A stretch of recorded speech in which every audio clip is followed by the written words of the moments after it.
중학교는 반드시 신설하라! 아름동 가밀학급 조속히 해결하라! 아이들의 학습권과 안전한 통학권을 보장하라! 안녕하세요. 저는 현재 아름중학교 2학년에 재학 중인 이예림입니다. 저는 2016년 2월에 범지기마을 3단지로 이사를 왔지만 주위에 초등학교가 없어서 일본 국도 건너편에 있는 옥빛초등학교로 배정을 받아 2년을 다녔습니다. 옥빛초등학교는 혁신학교로서 친구들과 함께하는 동아리나 합반 수업, 조별 수업이 많아 다양하고 많은 친구들을 사귀었고 그 친구들과 함께 즐거운 학교 생활을 하였습니다. 그러한 친구들과 같은 중학교에 입학하여 즐거운 중학생활을 꿈꾸었는데 막상 초등학교를 졸업하고 중학교 배정을 받았을 때 친구들끼리 희비가 엇갈리는 상황이 연출되었습니다. 범지기마을 3단지는 당연히 아름중학교를 배정받아야 합니다. 안녕하십니까. 아름동을 지역구로 두고 있는 세종시의회 상병원 의원입니다. 지난 24일 교육부는 세종시 교육청에 아름중학교 증축 심사권에 대한 2019년도 정기 1차 중앙투자 심사 결과를 설립 수요 없음을 부대 의견으로 담아 부적정으로 통보하였습니다. 특히 이번 아름중학교 증축 심사권은 많은 학생과 학부모들이 기대를 갖고 지켜본 사안으로 중투 심사 탈락은 충격과 실망 그 자체입니다.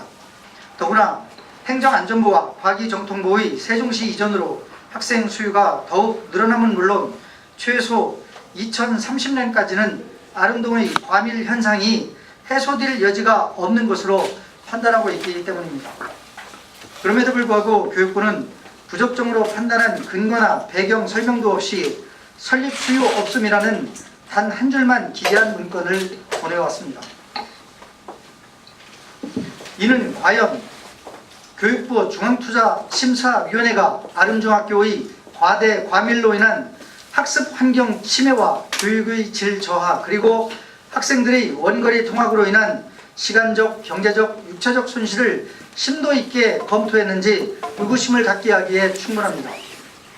교육부 중앙투자심사위원회는 학군 개념을 적용하여 일생활권 전체 중학교에 아름동 학생을 분산 배정하고 각 학교의 학급당 학생 수를 상향 조정하는 방법으로 아름동의 과밀 현상을 해결하려 합니다만 그러나 아름중학교는 이미 포화 상태여서 기존 학생들마저도 열악한 학습 환경과 교대급식, 특별활동실 부족을 겪고 있으며 심지어 교사들의 교무실마저도 학생들의 교실로 내주고 있어 완성학급수의 추가적인 하향 조정이 절실한 상황입니다.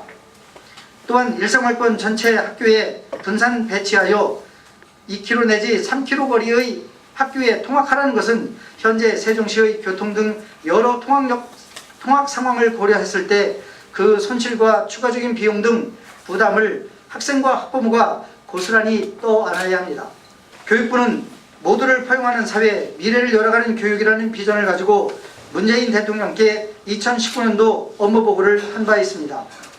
이 보고에서 모든 아이에게 차별 없는 교육 기회를 보장하고 개인의 능력을 최대로 발휘할 수 있는 교육 보장을 업무 추진 방향으로 내세웠습니다. 교육부가 발표한 대로 우리는 누구나 차별 없는 교육을 받을 권리가 있습니다. 차별 금지에는 교육 여건, 교육 환경에 대한 내용도 포함됩니다. 다른 지역보다 어려운 교육 환경이라는 차별을, 희생을 교육부는 아름동 학생들에게 강요하고 있다고 생각합니다. 과연 이번 결정이 교육부가 추구하는 비전과 업무 추진 방향에 부합하는지 본 의원은 진지하게 묻고 있는 것입니다. 대한민국 헌법 제31조는 균등하게 교육을 받을 권리를 규정하고 있습니다. 이 교육의 기회 균등권에는 교육시설에 균등하게 참여할 것을 요구하는 교육 청구권이 포함되어 있다고 독일 연방 헌법재판소는 이미 판시하고 있습니다. 본 의원은 교육 현장을 무시한 교육부의 결정에 대해 재검토를 강력하게 요구합니다.